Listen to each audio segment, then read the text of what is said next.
Eu não sei se vocês já viram, de repente, navegando nas redes sociais, alguns vídeos que nós chamamos até de motivacionais.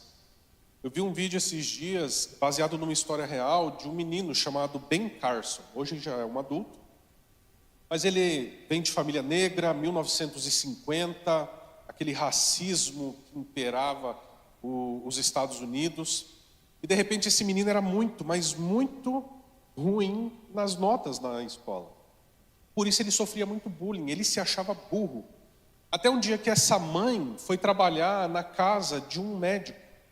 E ela de repente viu a biblioteca dele com centenas de milhares de livros. E ela olhou para esse médico e falou: "O senhor já leu tudo isso?" Ele fala: "Quase todos."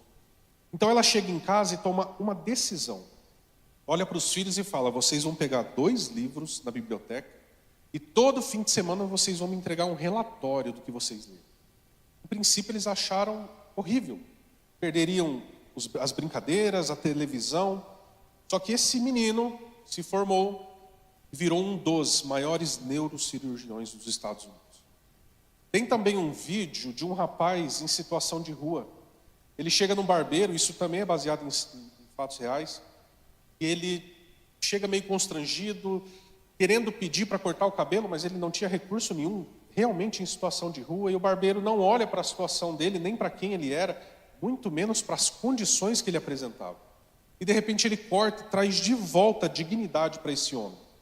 Esse homem então sai desse barbeiro, ele ganha uma roupa nova, e ele consegue uma oportunidade de emprego, e aquilo ali ele vai evoluindo, ele se torna também um dos melhores e maiores corretores de imóveis, donos de várias propriedades nos Estados Unidos. E se a gente começar a olhar para isso e nos incentivar a cuidar uns dos outros? A gente de fato não sabe muito bem o que é que está no coração de cada um. Mas Deus planta em cada um de nós uma semente que vai desabrochar e poderá nos levar para os lugares muito altos.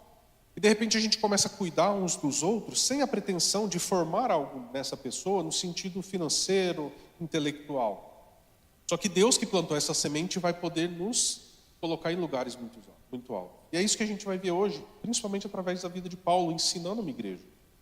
Em todas as cartas que Paulo vai escrever, ele tem essa preocupação de ensinar sobre o cuidado mútuo um com os outros. Essa é a igreja de Jesus, é para isso que nós fomos enxertados na videira que é Cristo. Ele fala isso em Tessalonicenses, Colossenses, Filipenses, e aqui nós vamos ver em Efésios. Paulo começa falando ali sobre Cristo, sobre a doutrina da salvação. Que nós, gentios e judeus, agora fomos inseridos em Cristo, tivemos o perdão dos pecados para viver uma novidade de vida. Ele também vai falar sobre a soberania e a supremacia de Cristo sobre tudo, principalmente sobre o seu corpo, que é a igreja. Onde ali ele junta gentios e judeus e forma agora uma única humanidade, para viver um propósito, viver em Cristo agora. É Cristo que enche a nossa vida, como nós vimos com o pastor Vanderlei, a nossa vida com o poder dele para vivermos uma vida vitoriosa. Paulo também vai falar agora para Efésios sobre a igreja, sobre a doutrina, a eclesiologia. E ali ele vai falar que, gente, Deus não faz agora mais separação. Ele juntou todo mundo para formar uma única raça, uma única humanidade, com uma finalidade e um propósito. É isso que a gente vai ver. Como nós podemos cuidar de alguém, talvez transformar o destino. De repente, a gente vai cuidar de alguém, como eu já disse agora, não vai colocá-lo talvez em lugares altos, mas a eternidade falará por isso. Essa pessoa estará junto conosco, ceando nas bodas do Cordeiro. Então nós cuidaremos uns dos outros, não com a finalidade de colocar ele como o melhor, mas com a finalidade dele de ajudá-lo a entrar no céu junto com a gente. Os cuidados, a gente pode entender que não tem a ver com uma circunstância momentânea, mas ele pode transformar destinos, principalmente da eternidade. Acompanha comigo esse texto de Efésios, eu estou lendo na Nova Versão Internacional, de 11 a 16, diz assim: "E ele, esse ele é Jesus, e ele designou alguns para apóstolos, outros para profetas, outros para evangelistas e outros para pastores e mestres, com o fim de preparar os santos para a obra do ministério, para que o corpo de Cristo seja edificado, até que todos alcancemos a unidade da fé e do conhecimento do Filho de Deus, e cheguemos à maturidade, atingindo a medida da plenitude de Cristo. O propósito é que não sejamos mais como crianças, levados de um lado para o outro pelas ondas, nem jogados para cá e para lá por todo o vento de doutrina e pela astúcia e esperteza de homens que induzem ao erro. Antes, seguindo a verdade em amor, cresçamos em tudo naquele que é a cabeça, Cristo.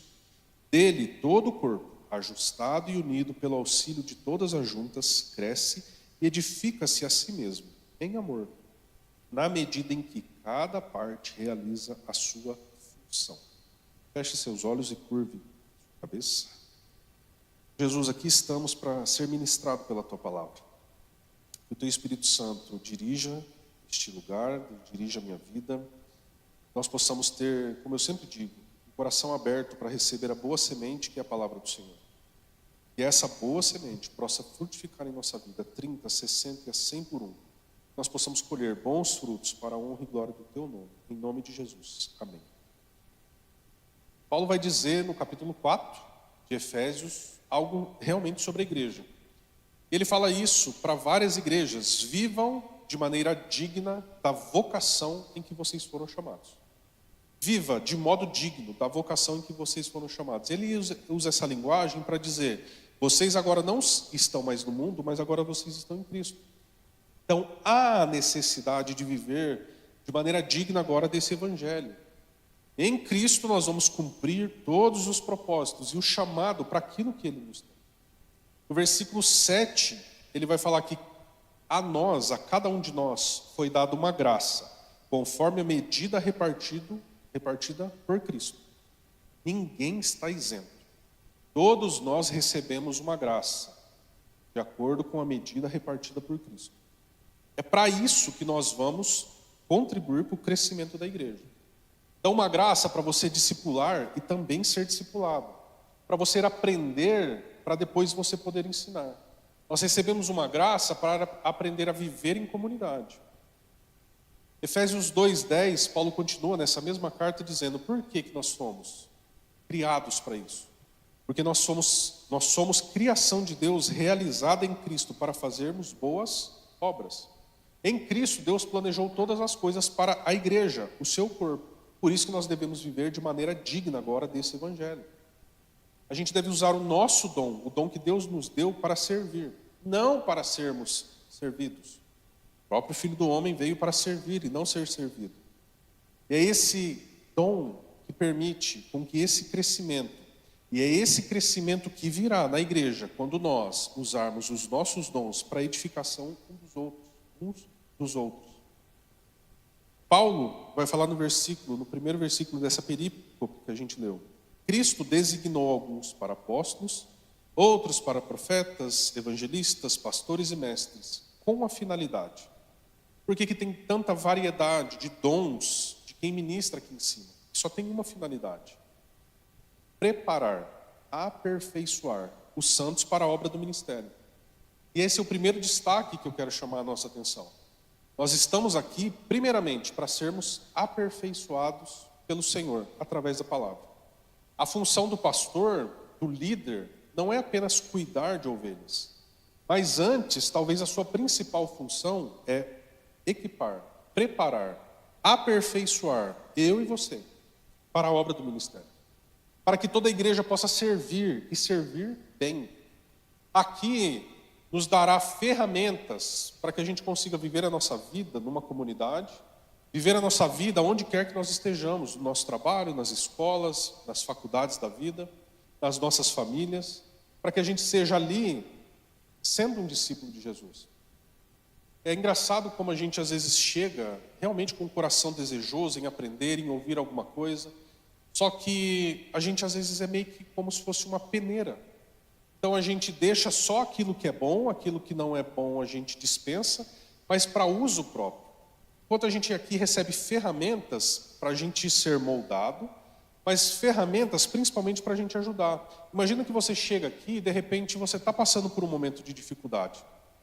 Você recebe uma palavra de conforto, de consolo, que vai curar o seu coração, as suas emoções. Então você vai usar isso daí para si, mas vai segurar isso na sua mão como uma ferramenta. Só que de repente também, o momento que você está passando na sua vida, você não precisava de repente de uma palavra de consolo, de cura. Então você não vai jogar isso fora, mas você vai pegar essa ferramenta. Porque talvez amanhã no seu trabalho, a primeira pessoa que você encontrar, ela lança sobre você uma dificuldade, uma dúvida. Você terá na sua mão a primeira ferramenta já para edificar o outro, para ministrar o coração do outro. É isso que a gente tem que ter em mente. Nós estamos aqui sendo equipados, preparados para a obra do Senhor. A palavra usada para preparar, aperfeiçoar no grego é katartismos. Meu grego é tão bom quanto o meu inglês.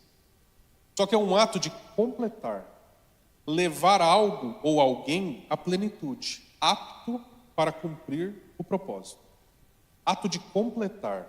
A gente precisa ter em mente que nós não estamos 100%. Nós não somos 100%, nós somos uma obra inacabada. Então nós estamos aqui para sermos completados pela palavra do Senhor, para sermos edificados, para trabalhar para o Senhor. Só que essa palavra também é usada na literatura médica para ajustar um osso quebrado. É por isso que eu digo, tem horas que nós estamos aqui e a palavra vem, que parece que ela dá um soco no nosso peito. É uma palavra não apenas de consolo, mas é uma palavra de confronto. Olhando para a gente, falando assim, levanta dessa cadeira e vai servir. Levanta dessa cadeira e vai cuidar de alguém. Mas não como uma ordem, como um imperativo de ordem, mas como uma necessidade que o corpo de Cristo precisa. Então nem sempre será com um sorriso no rosto em que a gente fala isso. Mas às vezes a gente também pode receber isso, nem sempre com um sorriso no rosto. Mas com uma palavra às vezes dura, de correção do Senhor. Mas Ele faz isso porque Ele está cuidando de nós.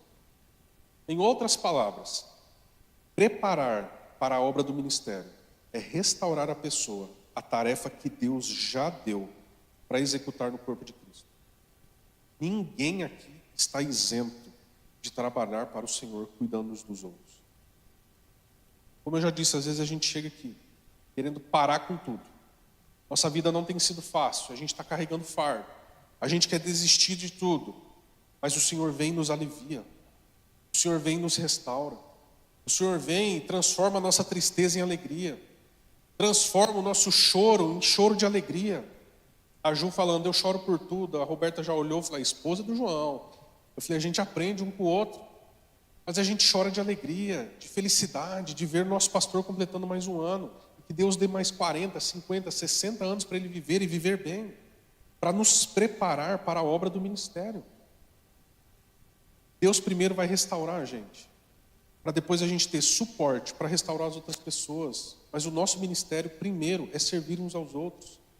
Deus cuida de nós, nos cura, para que a gente seja um agente curador do outro. Deus restaura as nossas emoções, para que a gente possa depois ajudar as outras pessoas a terem as suas emoções restauradas. O Senhor nunca nos pedirá para fazer algo aos outros que Ele não tenha feito em nós primeiro. O Senhor nunca vai pedir que nós façamos algo para o outro que Ele não tenha feito em nós primeiro. Ele sempre vai nos capacitar. Portanto, isso é o nosso chamado. Essa é a nossa missão e essa deveria ser a nossa marca como igreja. Cuidar uns com os outros. Para quê? Para que a gente cumpra efetivamente essa obra do ministério. Cada um de nós recebeu esse dom, essa graça. E cada um de nós temos que desempenhar dentro da igreja a edificação uns dos outros. Não é simplesmente a mim que eu devo me edificar, buscando a Jesus, tendo meu relacionamento com Ele. Mas é me preparando cada dia mais para cuidar uns dos outros. É aí que a finalidade de preparar uns aos outros tem a sua efetividade. A gente conclui a igreja e leva ela na plenitude do corpo de Cristo, na edificação uns dos outros. Tudo que a gente deveria se empenhar de fazer é para os outros.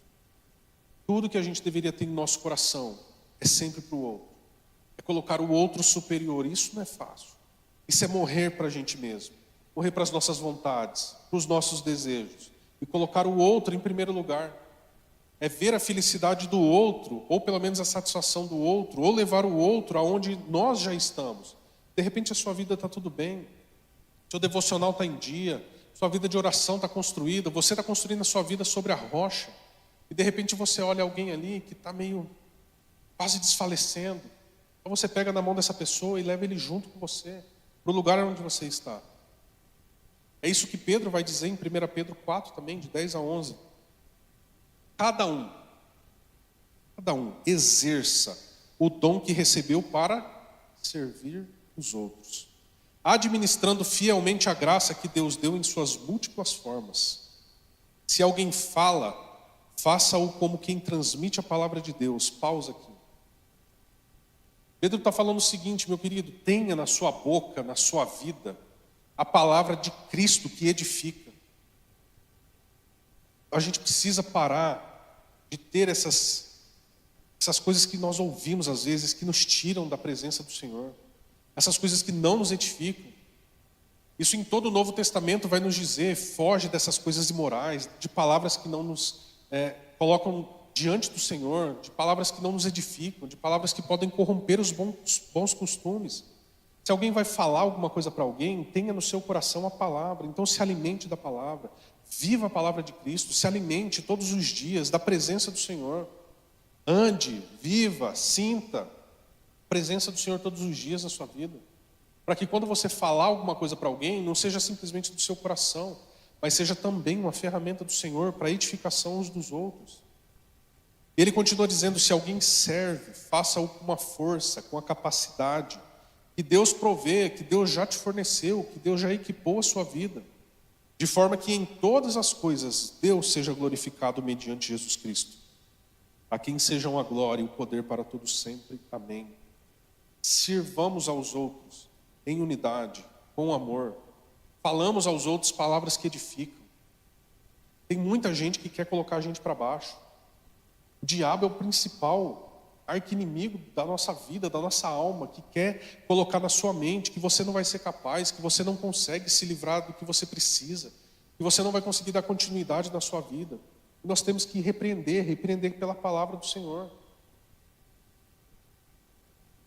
Olhe para alguém e veja se ele está precisando de apoio, se ele está precisando da sua vida. Não é apenas função pastoral cuidar dos outros.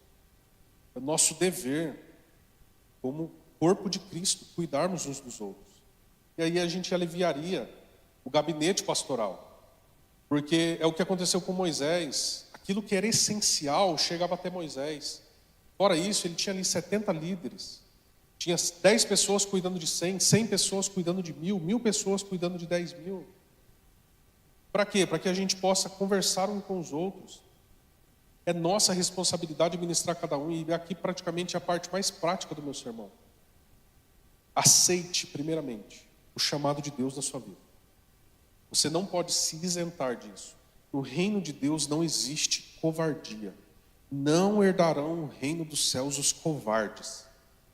A gente precisa se levantar como cristão e exercer a nossa finalidade, que é servir uns aos outros. Então olha para alguém e veja se você não pode cuidar dela. Veja se você não pode caminhar junto. Adquira e assuma essa responsabilidade. Eu não estou pedindo para você assumir coisas que você não pode cumprir. Não estou pedindo para você colocar mais ainda no seu corpo, nas suas costas, um fardo mais pesado. A vida, na verdade, é para a gente chegar diante de Jesus e lançar os nossos fardos, para que isso se torne leve. Ajudar uns aos outros a carregar esses fardos, para que ainda seja mais leve. Então, não estou te pedindo para colocar mais fardo na sua vida.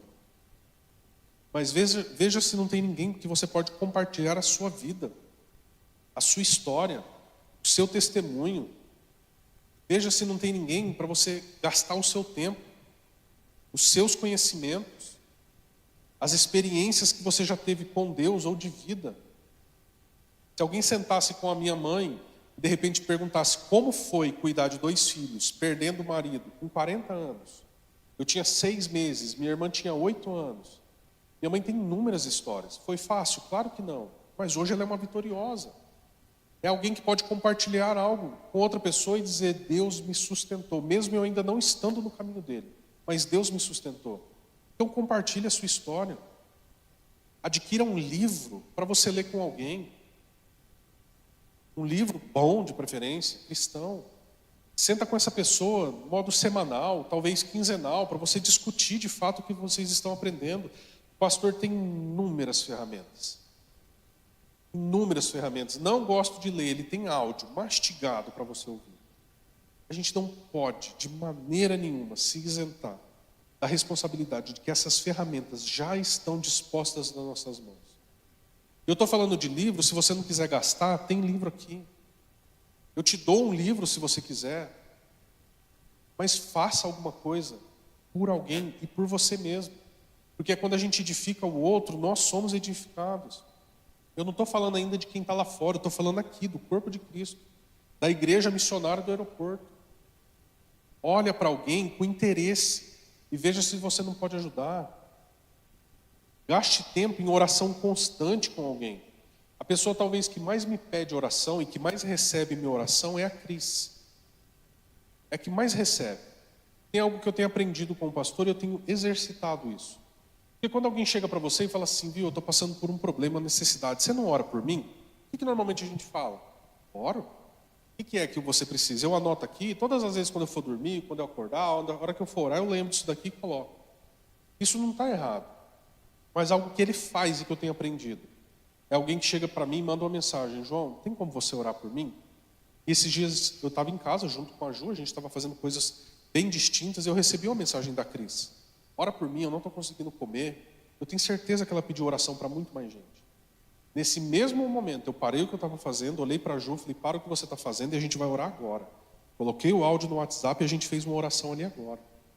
Sexta-feira agora, a Mari Guabete mandou uma mensagem para mim, João, não sei se você está sabendo, mas o meu pai, o Jorginho, vai passar por uma cirurgia de vesícula. Ele está muito nervoso. Apesar de não ser uma cirurgia grande assim, mas a gente fica nervoso realmente. Tem como você orar por ele? Parei o que eu estava fazendo e fiz uma oração. Ora com intensidade. A gente tem que parar de colocar as nossas vidas diante do Senhor apenas como um momento, mas tem que ser algo constante, intencional. Tem gente que eu olho aqui e eu falo assim, eu não vou parar de orar com você até Deus responder. E a gente continua orando. Eu orei por quase 7 meses para uma situação financeira de uma pessoa melhorar e eu vi o milagre. Às vezes a gente ora pelo outro por coisas que nós às vezes precisamos. A gente ora para dar vida na vida do outro e nós precisamos às vezes dessa vida. E é por isso que a gente tem que gastar tempo com isso. Orando, porque a hora que a gente se doar para o outro, Deus vem e alivia o nosso fardo, alivia a nossa vida. Ele entra porque a gente está interessado para o outro, não apenas para si mesmo. O nosso dom, a nossa capacidade, o nosso fruto nunca é para nós mesmos, mas é simplesmente para edificar o outro, para a vida do outro, para que o outro se alimente disso. E quando a gente estiver mais cheio de Cristo, com a capacidade ainda de mais de Cristo, mais nós teremos capacidade de alimentar uns aos outros. Estou falando para a gente ser de verdade, intencional. Criar raízes, forte, intencional na vida do outro. Para que alguém tenha confiança de chegar em você e falar assim, olha, eu estou passando por isso e por isso. E ela não vai ter vergonha, ou ela não vai achar que você vai expor a vida dela, mas que você vai realmente dobrar o seu joelho diante dela e falar, a gente vai orar por essa situação. João, ajuda comigo, eu tenho meu filho que tem vício, a gente vai orar até o Deus libertar. João, me ajuda, porque eu estou precisando dessa resposta de oração, eu estou precisando fazer isso no meu trabalho, eu estou precisando que Deus clareie a minha mente, então a gente vai orar até que isso aconteça. A gente se relaciona com Cristo e a gente deve se relacionar com Ele, mas a gente precisa de gente, a gente precisa uns dos outros, e a gente precisa caminhar junto, orar junto, compartilhar mesa, fé, alegria, tristeza também. A gente aprende muito com os erros dos outros, com as dores dos outros. Porque quando a gente chegar a passar por isso, a gente já vai estar um pouco mais calibrado. Lembra do início, quando eu disse dessa mãe que cuidou de uns filhos e desse barbeiro que cortou o cabelo desse morador de rua? Se a gente começar a ser intencional para levar alguém aonde talvez a gente nunca vai chegar. Se a gente olhar para alguém e falar assim, olha, eu gostaria de estar onde Deus está te colocando, mas eu fico muito feliz, eu me alegro muito em ver que você está cumprindo o objetivo de Cristo. Então a gente vai fazer junto, para que você vá na frente, você dê muito mais fruto. Eu vi um testemunho uma vez de um homem falando que ele estava num estádio com 70, 80 mil pessoas. Quem estava pregando era o Billy Graham. E o Billy Graham fez um apelo e praticamente 100% levantou e esse homem ficou sentado. Era um senhor já de seus 80 anos para mais. E alguém do lado dele falou assim, deixa eu te falar, eu não te conheço, mas quem você pensa que é? Para não aceitar um convite do Billy Graham. Ele falou, eu sou o homem que levou ele a Cristo. É isso que a gente precisa. Nós não seremos um Billy Graham da vida, um Hernandes Dias Lopes. Eu não vou ser um pastor Israel. Eu não tenho nem 1% do gabarito, do tempo, do serviço. Mas ele sempre olha para mim e ele fala, chega mais longe que eu. E eu olho e falo, não dá. Não dá. Mas a proposta é essa. Vai na frente. Eu não posso chegar na frente e não olhar para alguém e também colocar ele na minha frente. Sejamos intencionais nos nossos relacionamentos. A gente não pode ver o outro sofrendo e não se doer por isso. A gente não pode ver o outro passando por necessidades, situações e não se interessar com isso. A marca da igreja de Jesus é o cuidado um com o outro. Essa é a verdadeira marca. A gente é uma construção inacabada. O corpo de Cristo é uma construção inacabada. Mas para que a gente ainda está sendo construído? Para que Cristo não fez assim, e no estalar de dedos, transformasse a gente como perfeito? Por isso. Porque a gente precisa de relacionamento. A gente precisa ser aperfeiçoado cada dia. Mas qual a finalidade? De cuidar uns dos outros. E aperfeiçoar uns aos outros. Para quê? Qual que é o resultado? O resultado visa lá na frente, a maturidade. Versículo 13 vai dizer, até que todos alcancemos a unidade da fé e do conhecimento do Filho de Deus e cheguemos à maturidade, atingindo a medida da plenitude de Cristo. A unidade da fé e do conhecimento não é individual. Todos alcancemos. Então você está maduro na fé? Sua casa está alicerçada sobre a rocha? Ajuda quem não está. A gente não pode se vangloriar de que a gente está num patamar mais elevado. Eu levei uma repreensão no retiro que a gente fez agora, quinta-feira, de Deus. Porque eu estou pensando assim, eu vou voltar a jejuar. Vou voltar a jejuar. É só vontade. E não é meu, a vontade não é minha. Eu não quero jejuar. Dá para perceber, né? Eu não quero jejuar. Mas é o Espírito Santo falando, vai jejuar. E a gente fez uma dinâmica e tinha que tirar uns versículos bíblicos, meditar nele e orar por ele. Adivinha qual que eu peguei? Mateus 6, quando jejuardes. Não tem como você não achar que é Deus falando com você. Agora vai de mim, usar essa ferramenta que foi usada, para botar em prática ou não. Todos alcancemos a unidade da fé e do conhecimento. O caminho da maturidade é um caminho contínuo de aperfeiçoamento, mas isso em comunidade. Lembra quando eu estou falando a gente, porque eu ia para a exposição quando era pequenininho, não sei vocês, mas lembra quando a gente ia num brinquedo e tinha sempre uma régua assim, e a gente tinha que ir lá para ver se a gente tinha estatura e poderia entrar naquele brinquedo? Ou então em algumas escolas tem aquela reguinha que a criança a gente vai medindo, ou você em casa faz isso com o seu filho, para ver conforme ele vai crescendo, para mostrar para ele que ele está evoluindo. Maturidade é isso. Às vezes a gente acha que está apto para receber uma bênção gloriosa e grandiosa de Deus. E Deus leva a gente para essa reguinha e fala, filho, você precisa crescer um pouquinho mais. Você vai crescer, mas você precisa crescer um pouquinho mais para você suportar e ter estrutura para receber isso que você está precisando. E a gente vai crescendo e evoluindo. E a gente vai participando dessas coisas e vai olhando as pessoas ao nosso redor também crescendo. E a gente chama junto. É ser parecido com Cristo em todos os nossos atos. Mas por que o cuidado para aperfeiçoar um ao outro, para o caminho da maturidade, de amadurecimento? Para quê? Qual finalidade? Qual propósito? Paulo também vai dizer, versículo 14. O propósito de cuidarmos, de termos essa marca, de caminharmos juntos, de se importar um com o outro, de não ser indiferente, de ser intencional, é que não sejamos mais como crianças, imaturos, infantis, levados de um lado para o outro pelas ondas, nem jogados para cá e para lá por todo o vento de doutrina e pela astúcia e esperteza de homens que induzem ao erro. Essa esperteza, a palavrinha usada por trás dela, é malandragem no jogo de dados. É alguém que faz algo intencionalmente para tirar você do caminho do Senhor. Tem gente que não é amadurecido na fé e a serpente engana, como enganou Eva, com uma facilidade, que a gente olha e fala, como que essa pessoa foi enganada? Vem aqui, faz isso que Deus vai fazer por você. Não precisa ser santo, não precisa separar a sua vida, não precisa parar com pornografia, não precisa parar de namorados dormir junto, isso não é pecado, isso daí é invenção do passado. doutrinas erradas, ensinamentos errados. Se nós não tivermos no caminho da maturidade, a gente vai acreditar nisso. E a gente vai correr para um engano. Por que a intenção de Paulo era fortalecer uma igreja? Porque Paulo passaria. Nós vamos passar.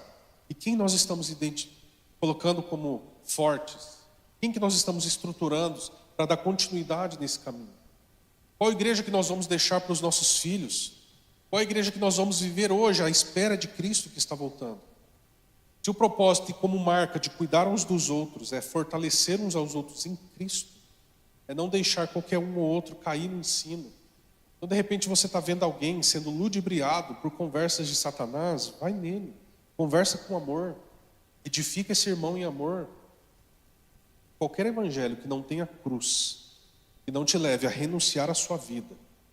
Bebida é gostoso? Claro que é. Se fosse ruim, não tinha ninguém interessado em beber.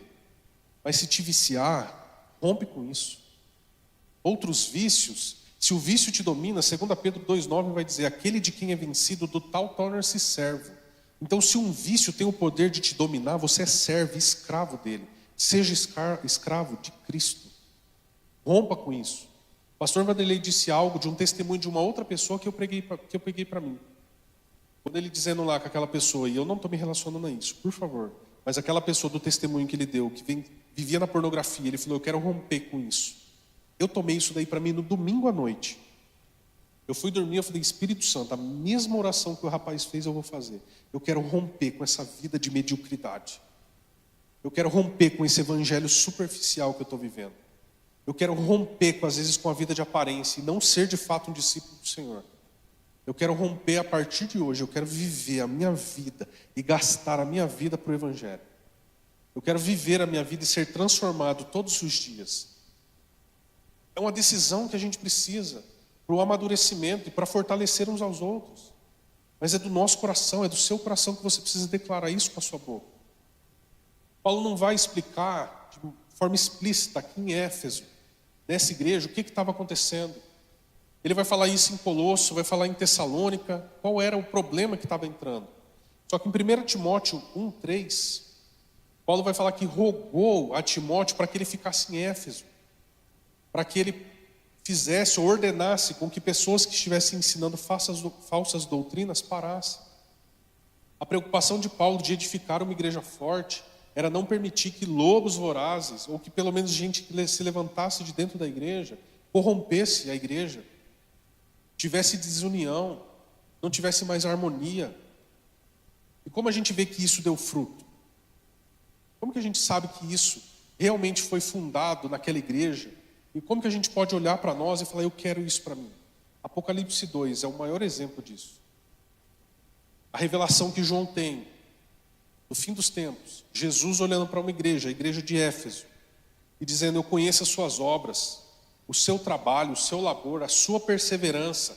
Eu sei que você não pode tolerar homens maus. Você coloca aqueles que se dizem apóstolos, você prova eles e você descobre que eles não são. Você chama eles de impostores, porque de fato eles são. Você tem perseverado e suportado os sofrimentos por causa do meu nome, não tem desfalecido. Se isso não for uma igreja madura, eu não sei o que é. Agora tem um porém. Jesus olha para essa igreja madura e fala: porém contra ti eu tenho que você perder o seu primeiro amor. Se é o amor relacional com Cristo, eu não sei. Se é o amor com os irmãos, eu não sei.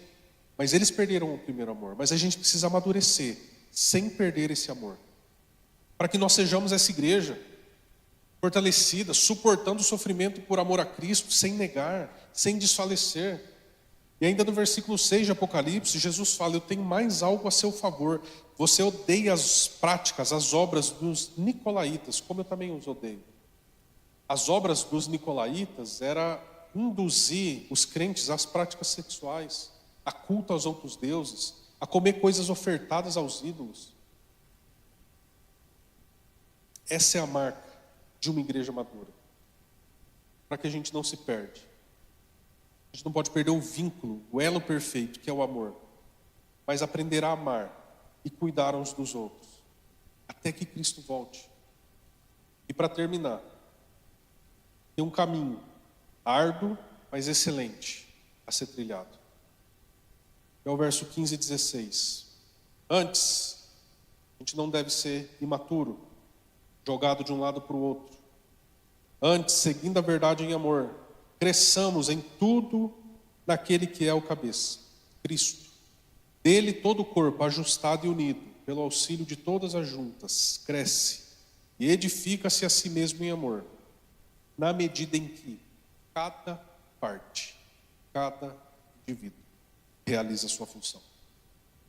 Eu e você não fomos colocados no corpo de Cristo para sermos frequentadores de igreja.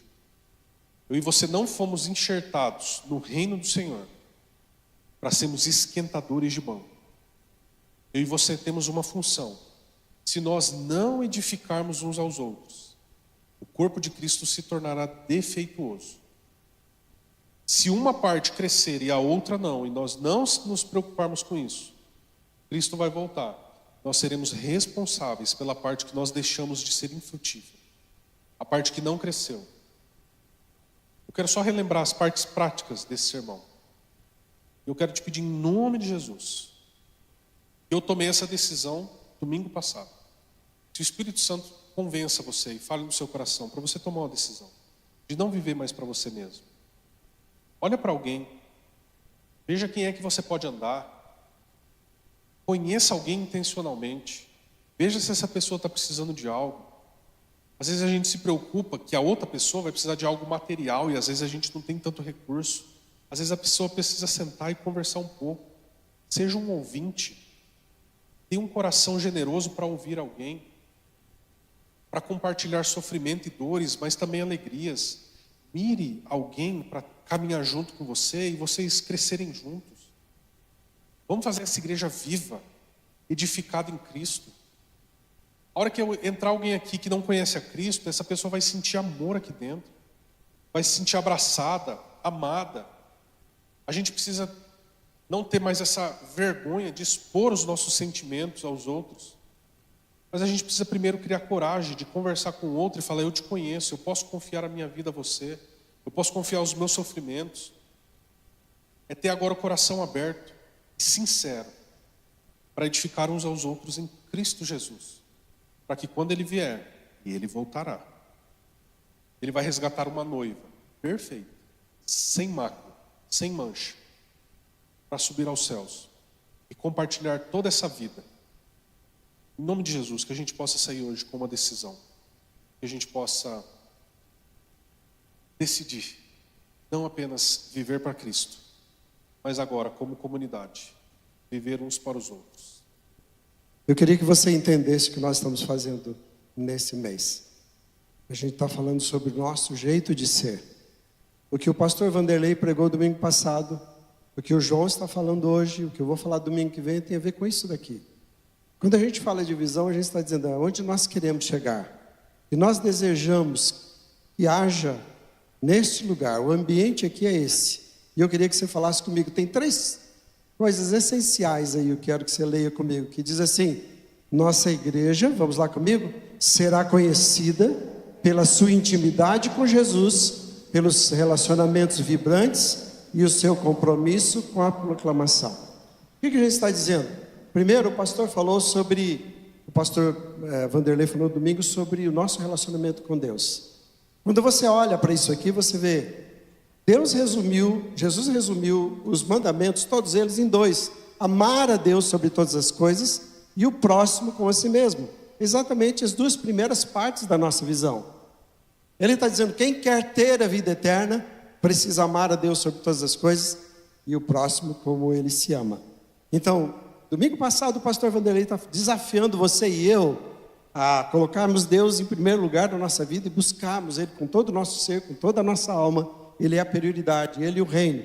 O João está falando hoje sobre essa necessidade que nós temos de viver em corpo. Por isso que Jesus criou o corpo.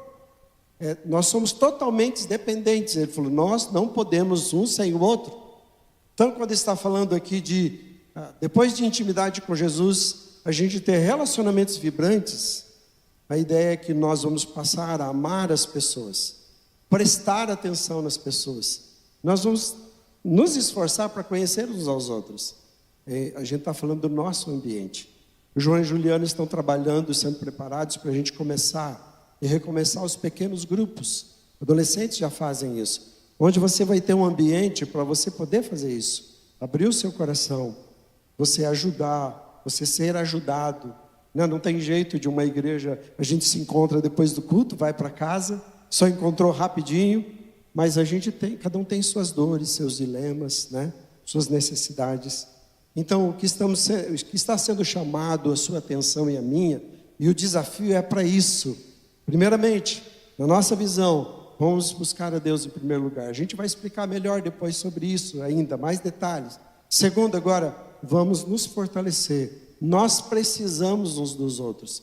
Tem gente nova que se batizou, que precisa do seu cuidado e chegou. Vá, pare, né? Eu sei que a gente tem os nossos relacionamentos, né? Eu sei aqueles que já são fáceis da gente conversar, né? Mas eu pediria para você, se esforça. Quem é que se batizou recentemente? Vai até essa pessoa, dá um abraço, fala que é importante tê-la aqui, ou tê-lo, pergunta, você está enfrentando uma dificuldade, eu posso orar com você? Você quer conversar comigo? Essa é a ideia. E um com o outro, estava ouvindo de alguém dizendo assim, né? Não vou, a gente precisa tomar cuidado, porque muitas vezes, estou orando por você, e a pessoa quer ouvir de você assim, eu gostaria de saber como é que você está no meio dessa situação, está tudo bem? Você está forte? Então, mais só dizer, eu estou orando, tá? Né? Então, de repente, você para um pouquinho. Está tudo bem com você? Está tudo certo? Posso fazer alguma coisa? Não, tá bem, só ore. Então, há alguma coisa específica que você quer que eu ore? Eu estou falando disso entre nós. Não tem jeito, irmãos. Deus está dizendo assim, Jesus está dizendo assim, amar a Deus sobre todas as coisas e o próximo como você se ama. É assim que a gente entra no reino. E ele diz, vão conhecer os meus discípulos se vocês amarem uns aos outros. É o amor que eu e você temos um pelo outro, a preocupação que nós temos, né? E o jeito que nós vivemos uns com os outros, que mostra se nós realmente somos de Jesus.